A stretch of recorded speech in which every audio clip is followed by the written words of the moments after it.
من زار الحسین فقط زارنی، جس نے میرے حسین کی زیارت کی گویا اس نے مجھ محمد کی زیارت کی. سلامت رکھے. جس نے میرے حسین کی زیارت کی اس نے مجھ محمد کی زیارت کی. ومن زارنی، اور جو ہم دونوں کی زیارت کر چکے وہ ایک اگلا عقیدہ بنائے کیا، فقط زارتہا علی العرش، وہ ایسے ہی ہے کہ جیسے اس نے عرش معلیٰ سے اللہ کی زیارت کی. تو پھر میں اکثر یہ کہا کرتا ہوں کہ پھر جو بندہ کربلا معلیٰ امام حسین کی زیارت کر کے واپس آئے یا زیارت کرنے کے لیے اپنے گھر سے نکلے، پھر اسے ظاہر حسین نہیں کہا، اسے کم از کم اللہ کا ظاہر کہنا چاہیے. ہاں، اور میں جملہ آپ کے عقیدے کے حوالے کرنے لگا ہوں. یہ عجیب اتفاق ہے، پیغمبر کی حدیث ہے، میں اس کی بات کرنے لگا ہوں. کعبے کے حاجی کو اللہ کا زوار نہیں کہا جاتا، حسین کے زوار کو اللہ کا زوار کہا جاتا. اللہ اللہ اللہ، کیا بات.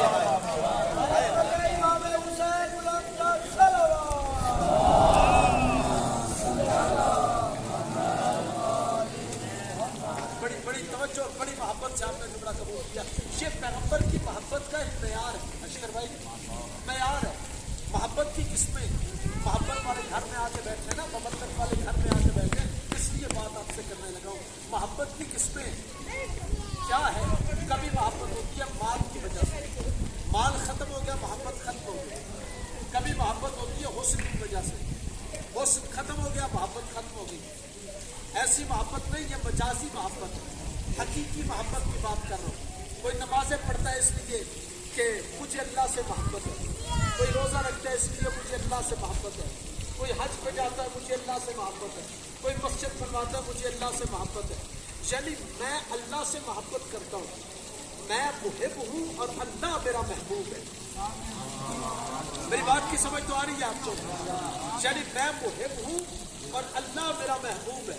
پیغمبر اسلام سے پوچھا کہ یا رسول اللہ کیا ایسا ہو، اگر آپ کو میرے جملے کی سمجھ آ جائے، جہاں تنہائی میں یاد آئے گا آپ میرے حق میں دعا کریں گے. یا رسول اللہ بندے اللہ سے محبت کرتے ہیں، بندے محب بنتے ہیں، اللہ محبوب بنتا ہے. کیا ایسا ہو سکتا ہے کہ اللہ بندوں سے محبت کرنا شروع کر دے؟ کوئی ایسا معیار، کوئی ایسا میزان، کوئی ایسی چیز ہے کہ بندے اللہ سے محبت نہیں بلکہ اللہ بندے سے محبت کرنا شروع کر دے؟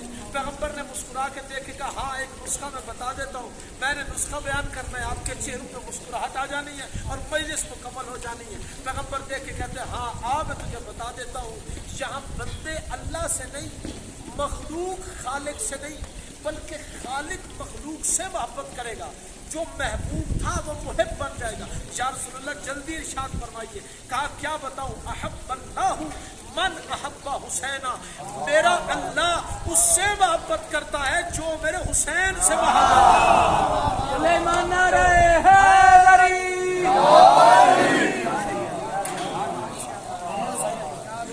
پیغمبر نے معیار کو بدل کے رکھ دیا.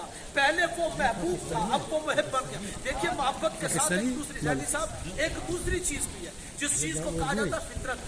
یہ محبت ہے، یہ فطرت ہے. فطرت کا کام کیا؟ محبت پر غالب آ جاتی ہے. فطرت محبت پر، اور کبھی محبت فطرت پر غالب آ جاتی ہے. کیسے؟ بھوک لگنا کیا ہے؟ فطرت ہے. پیاس لگنا فطرت ہے. رونا فطرت ہے. سانس لینا فطرت ہے. مثال کے طور پر اگر کسی ماں کا بیٹا مر جائے، اب اس کے سامنے پانی، مجھے دیکھنا ہے آپ نے، وہ اپنا کام کریں گے. اس کے سامنے پانی رکھو، اگر اس کے سامنے پانی رکھو نہیں پیتی، اسے کھانا تو نہیں کھاتی. بھائی ماں سے کو ماں یہ تیری فطرت ہے کھانا، وہ کہے گی ہاں کھانا میری فطرت ہے، لیکن محبت فطرت پر غالب ہے. یہ استعداد ہے. میری جو محبت ہے وہ میری فطرت پہ غالب ہے. محبت پہلے ہے، فطرت بعد میں. 10 دن گزرتے ہیں اسی چولہے پہ کھڑی ہو جاتی ہے، پکاتی ہے، خود بھی کھاتی ہے، دوسروں کو بھی کھلاتی ہے. اب وہ کہاں گئی محبت؟ محبت ہے صحیح، لیکن اب فطرت محبت پہ غالب آ گئی ہے. پڑھے لکھے بندے میرے سامنے بیٹھے، پہلے محبت فطرت پہ غالب تھی، اب فطرت محبت پر غالب ہے. مجھ سے ایک بندہ کہنے لگا اتنے زور سے تم ہاتھ سینے پہ، ماتمیوں کے لیے جملہ دینے لگا، اتنے زور سے ہاتھ مار मारते हो। 5 बार अगर जोर से साइंस कहती है ये हाथ दिल पे मारा जाए दिल काम करना छोड़ देता है। इतनी इतनी बड़ी छुरियां कभी सर में मारते हो, कभी अपनी कमर पे मारते हो, क्या तुम्हें दर्द नहीं होता? जो मैंने जवाब दिया था वो तेरे अकीदे का हिस्सा मजलिस की बरकत से बना के तुझे भेजना चाहता हूँ। मैंने कहा था बात तेरी ठीक है, कहीं पे मोहब्बत गालिब आ जाती है, कहीं पे फितरत गालिब आ जाती है। अगर कट लगे ना बदन पे, दर्द का होना ये फितरत है, लेकिन मैं क्या करूं? 1400 साल से एक जिंदा की मोहब्बत है जो इस दर्द पे गालिब आ जाती है। 1400 साल एक जिंदा की जो इस दर्द पे गालिब। और आखिरी बात करने लगा, अल्लाह ने मेरे मौला हुसैन को पढ़ना बहुत चाहता था लेकिन वक्त नहीं है। अल्लाह ने मेरे मौला हुसैन को उनकी शहादत के बाद 3 चीजें अता फरमाई। ज़ियारत नहजा में ये जुमले मौजूद है। मैं सिर्फ एक चीज पढ़ता हूँ, इस्तजाबत दुआ तहत क़ुव्वत हुसैन, तर्जुमे की जरूरत नहीं। दूसरी चीज जअलल्लाहु इमामता फी ज़ुर्रियत हुसैन, तर्जुमे की जरूरत नहीं क्योंकि मैंने रुकना नहीं। तीसरी चीज इस्तजाब पे, तीसरी चीज जअलल्लाहु शिफा फी तुरबत हुसैन। अल्लाह ने पता नहीं चंद बंदे किस ख्याल में बैठे, अल्लाह ने हुसैन की मिट्टी के अंदर लाइलाज मर्जू की शिफा जी लाइलाज मर्जू की शिफा को अल्लाह ने हुसैन की मिट्टी में रखा है। यही तो वजह है। एक बादशाह का दरबार था, नजूमी उस दरबार में आ गया और दरबार में आके कहने लगा बादशाह मैं बताता हूँ, सलूनी कबला तफकीदूनी, मुझसे पूछो मैं बता सकता हूँ तुम्हारी जेबों में पैसे कितने, मैं बता सकता हूँ तुम्हारे शिकवों में खाने कौन से, मैं बता सकता हूँ तुम्हारी औलादें कितने, मैं बता सकता हूँ कौन किससे खयानतकार है, मैं बता सकता हूँ कौन किसके हक में बदनीयत है, मैं बता सकता हूँ कौन किसको दोस्त रखता है। जब लोग मसला पूछते रहे वो बयान करता रहा, लोग दरे हुसैन को छोड़ के उसकी तरफ जाने लगे। जब लोग उसकी तरफ जाने लगे ना तो इसी महफिल में शायद मेरी खिताबत का सबसे बड़ा जुमला यही है जो मैं तुम्हें सुनाने लगा हूं आज। मौला के हरम में लोग हुसैन को छोड़ के इसकी तरफ जाने लगे और इससे मसले पूछने लगे, इससे नबियों की बातें पूछने लगे। या इसी महफिल में 1 मिनट के लिए पूरी तवज्जो चाहता हूँ, इसी महफिल में एक मौला हुसैन का मानने वाला बैठा हुआ था। उससे कब बात तब मानूंगा जब तू कल मेरे सवाल का जवाब दे,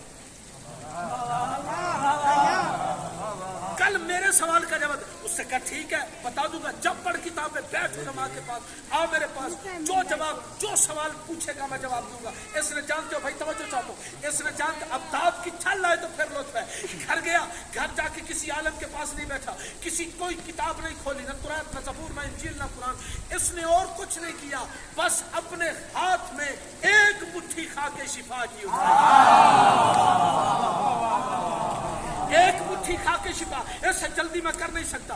लेके बादशाह के दरबार में पहुंचा, देखिए कहता बादशाह नहीं पूछता ज़माने नूह में क्या हुआ था, नहीं पूछता ज़माने ईसा में क्या हुआ था, नहीं कहता जनाब इब्राहिम के ज़माने में क्या हुआ था, बस इतनी बात पूछता हूँ अपने इस नजूमी से कह सिर्फ कितना बताए इस वक्त मेरे हाथ में क्या है। इस वक्त मेरे हाथ में क्या है।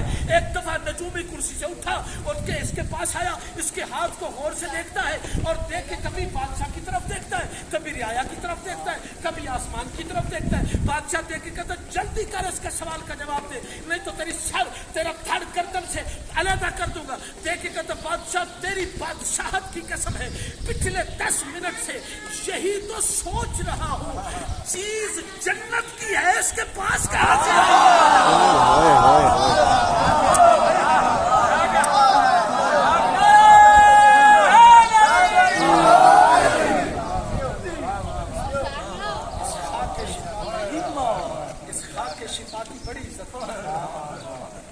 के शिफा को बड़ा चूमा करो, क्योंकि इस खाक के शिफा में सिर्फ अली के बेटों का नहीं, अली की बेटियों का।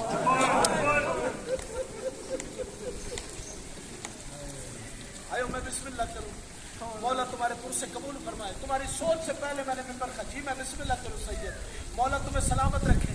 ये जिस सैयद के पास आए ना, इस सैयद को पिछले इमाम हुसैन के आलम गुरबत में ज़िबा किया गया। मैंने सिर्फ 2 जुमले पढ़ने, तारीख दान बंदे मेरे सामने बैठे हो। बुलाया गया था ना मौला को, मौला कोई नहीं सलाना इमाम, हमारे पास इमाम नहीं। इमाम सादिक ने कहा मौला मैं चला जाता हूँ, मदीने में खत किया, इससे जल्दी कर नहीं सकता, मैं चला जाता हूँ।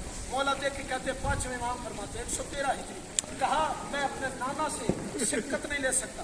पांचवें इमाम चल के गए कब्र रसूल पे और नमाज पढ़ने के बाद अपना सर रखा। किसकी सुन्नत है? इमाम हुसैन की सुन्नत। इमाम हुसैन ने 27 रजब को 60 हिजरी में इसी जगह पे अपना सर रखा था और सर रख के अल्लाह करे तुझे समझ आ जाए।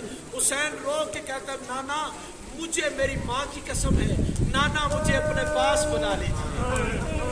नाना मैं बिस्मिल्लाह करूं सैयद, मैं बिस्मिल्लाह करूं, मैं दुनिया से थक गया हूं। अज़ादाराने मज़लूम कायनात मुकाशफा हुआ, कहा भेजो अपने बेटे सुल्तान अली को। मौला को जहां बुलाया गया, मौला के पास लोग आते गए। इमाम का बेटा समझ के बैत मौला ने ली। और तारीख से बताती है जब रुश्त करती गई ना अज़ाए हुसैनी, बहुत रुश्त कर गई। तेहरान में बैठा हुआ था मलऊन, इसने अपनी फौज भेजी, कहा जाओ सैयद को असीर करके मेरे पास ले आओ। असीर करने के लिए आए, मैंने एक जुमला कहना, तुमने मातम कर लेना है। मैंने जुमला एक ही कहना है, किसी लंबे मसाइब के इंतजार में न बैठना। अज़ादाराने मज़लूम कायनात सैयद को गिरफ्तार करने के लिए आए। जितने मोमिन थे जमा हो गए। सामने का जितनी देर तक हमारी सांसों में सांसें हैं ये हमारा मेहमान है, तुम जंग करो हम जंग करेंगे, शाह वापिस चले जाओ। कहती है तारीख जंग हुई, जंग नहीं हुई, मैं कहता हूँ जुल्म हुआ है। आयो तेरी समझ पसंद के जाओ, जंग नहीं हुई जुल्म हुआ है। अज़ादाराने मज़लूम कायनात इतना ये सैयद अंदर से दुख चुका था। ताज़ी ज़ियारत करके आए हो, मैंने किताब में पढ़ा है सैयद ने इस पत्थर के पीछे पनाह ली थी। साले आगे चले गए, अब मुझे माफ करना सादात, अगर मातम कर सकते हो तो कर लेना। मैंने किसी खतीब के जुमले सुने, वो कहते हैं ये जो बहुत बड़ा पत्थर है ना, इस पत्थर पे सैयद को बांध के सीने में नेज़े मारे। जज़ाकल्लाह नेज़ों से मारा गया था इस सैयद को। मैं तुमसे सवाल पूछता हूँ, मुझे बताओ, मेरा सवाल है, हम आए हैं सैयद के पास, इस सैयद का मातम क्यों नहीं? सवाल है मेरा आपसे, इस सैयद की मजलिस क्यों नहीं? ईरान के अलावा हम भी पहले जब ईरान में नहीं थे तो नहीं जानते थे ये सैयद कौन है, शायद तो पता चला। मुझे बताओ क्या ये तारीख का पुरदर्द तरीन वाक़या नहीं?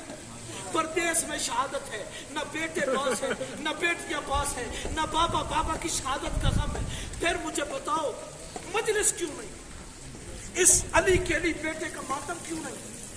वजह और हुसैन का जिक्र गली गली है, हुसैन का जिक्र नगर नगर है, हुसैन का जिक्र घर घर है। वजह जानते हो क्या है? वजह बयान करूं, इस सैयद के पास कटवा देने वाली गर्दन तो थी।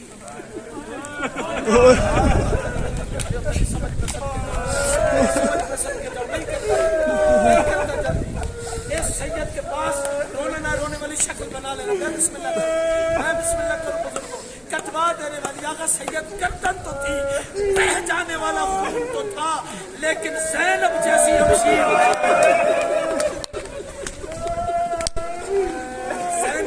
अमशीर नहीं थी जिसने करबला में कहा था मारा ही तो इल्ला जमीला।